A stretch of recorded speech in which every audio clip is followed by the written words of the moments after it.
Something that I remember very clearly is when I was 11 years old, I broke my arm, and on the way home from the hospital from getting my arm fixed, we stopped to eat at a restaurant, and I got soda. Dad let me get soda, which was something very rare, and I decided to get Mountain Dew. We did not have soda at home, but we used to make our own root beer, so that's what we're gonna do today. You need brewer's yeast, and I'm only making a half a batch, so I'm only using a half pack of brewer's yeast. You want to put it in your warm water to let it soak. Now, while your yeast is soaking, you're going to need to get started on the rest of your stuff. You have water. We're going to add sugar to that.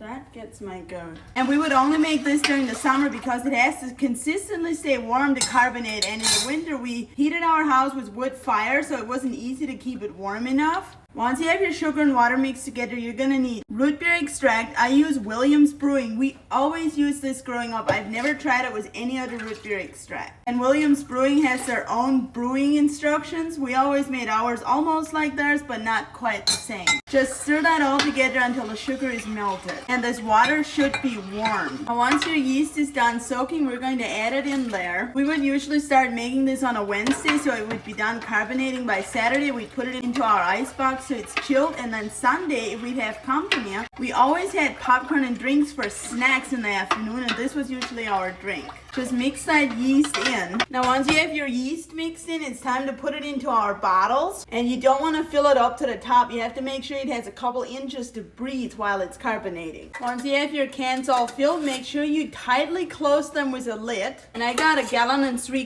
from this batch. Sometimes it's a little more, sometimes it's a little less. And this is where the fun comes in. You have to let this set in a room that's 70 to 80 degrees, controlled temperature. You have to let it set for 3 to 4 days. I'm going to do 3 days. Then you have to put it into your refrigerator to cool it off. So I'll be back once this is cold and ready to drink. We are back. It is 3.5 days later. I just pulled this out of the fridge, and I think it's going to be a little sippy, but we're going to taste it and see. Definitely has fizz in it. Take a sip and make sure it's good. Oh my gosh. This is good.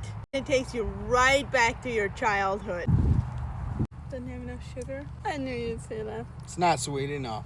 He likes sugary stuff, so if you want it sweeter, just add a little bit more sugar. It doesn't hurt it. Other than the sugar, it's great. Tastes like Mom's used to. Thank you. But yeah, if you guys want this recipe, it is in my Amish cookbook under homemade root beer. That cookbook has over 160 recipes. They're all from my childhood, and it is only available on my website, socialsbylavina.com. You can type it into your browser, or you can click the link in my profile or in the caption, and enjoy!